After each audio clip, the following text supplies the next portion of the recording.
Welcome to Pedagogy YouTube channel. Students, you can get different video tutorial of operating system, DBMS, networking, languages like Java, Python, etc. conducted by Manoj sir. Today we will discuss the round robin CPU scheduling algorithm. So round robin schedule algorithm, there is a main thing is a time quantum. Each process is allocated a particular time slot is known as time quantum, and we have to draw the net chart and we have to calculate the waiting time and the average waiting time, same as our previous scheduling algorithm already discussed in my previous video. Here there are 5 processes, and for 5 processes different burst times are given and no arrival time. It indicates that whenever there is no arrival time, it indicates that all processes arrived at time 0. When we have not provided any arrival time for each process, then we consider only the arrival time as 0 for all process. Now, what we have to do? We have to generate the net chart, and from the net chart we have to calculate the waiting time for each process and average waiting time. And the time quantum is given 5 millisecond. So what is quantum? Time quantum means the time slot allotted for each process. The round robin algorithm, the main criteria is time quantum. We will solve 2 types of problem. One is arrival time 0 and another is different arrival time. In this problem, no arrival time, so we choose the arrival time as 0 for all process. And then our next video we will show another numerical example of round robin considering different arrival time. Now, we have to draw the net chart. What is our time quantum? It is 5 given in the problem. So, look, the process P1 arrived at time 0. P2 also arrived at time 0. But P1 executes only up to 5. Why? Because the time quantum is 5. So P1 can't allow to execute more than 5 milliseconds. So put P1 in the first slot of the net chart, and second put P2 for 5 millisecond, then put P3, but here the time slot is only 4 because P3 required only 4. So within the time quantum, that is 5, P3 can't complete this execution. So P3 never required total 5 quantum.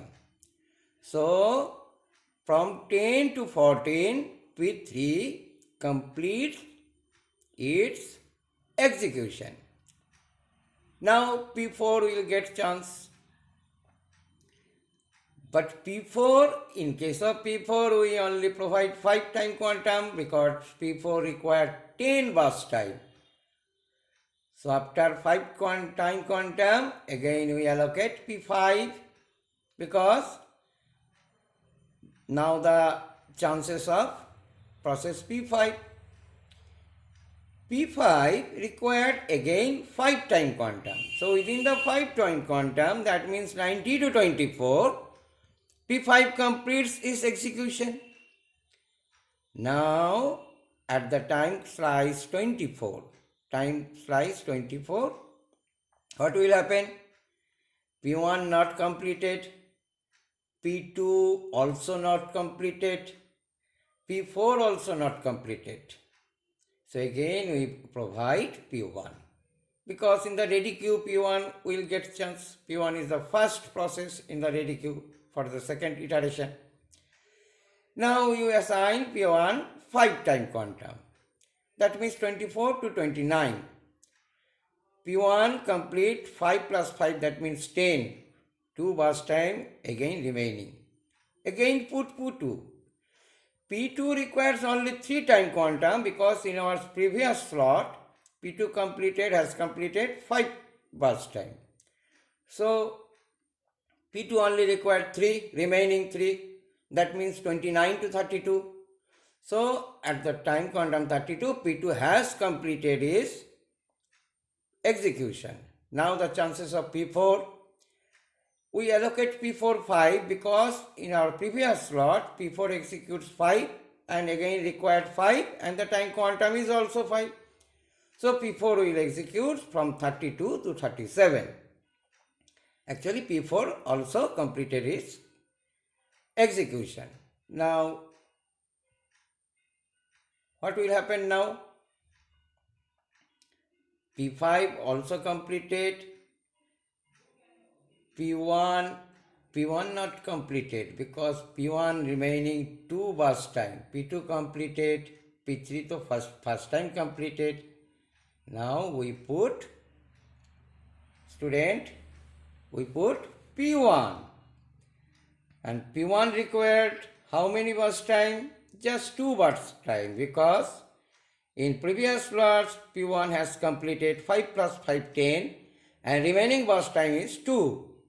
So P1 required only 2 milliseconds out of 5 type quantum.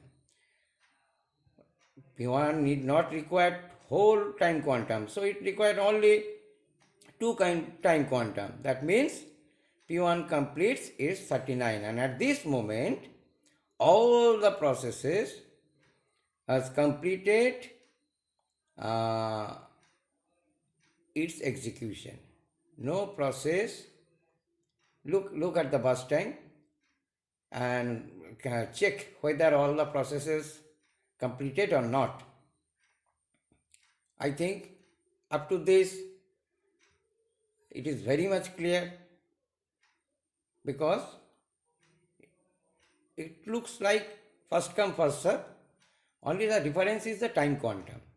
Each process gets a time quantum given in the problem and FCFS there is no time quantum, so that was non-preemptive in nature, but in round robin is always preemptive in nature because no process can exceeds its time quantum. So this is always preemptive in nature. No preemptive version, non-preemptive version is available in round robin system, except that it is similar to as first come first serve whenever all the arrival time is same. Now calculate the waiting time. First consider P1. The P1 first start. Actually there are so many slots for P1. So we separate it in this way. First time P1 arrive at 0 and start at 0. So no waiting time, that means 0. Look at the diagram, look at the net chart. Again P1 gets chance at 24 time quantum. But at the time quantum 5, P1 preempted. That means for the second chance, P1 loss or P1 wait 24 minus 5. And look at the net chart again, P1 get third chance at time quantum 37.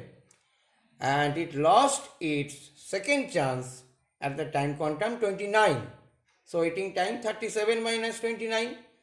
So for 3 chances P1 wait total 27 millisecond. In this way P2 gets chance at 5 but arrived at 0. So first time the waiting time is 5 minus 0, that is 0.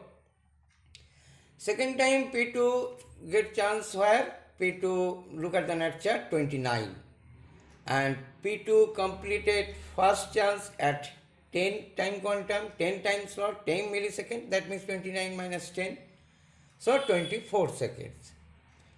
And very interesting things as P3 gets chance at 10 and arrived at 0, and at that time 10 it completes its task, so it just wait for 10 millisecond.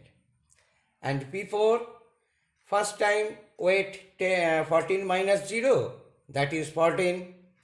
Again it gets chance 32 and 32 minus 19, because P4 lost its chance at time quantum 19, so total 27.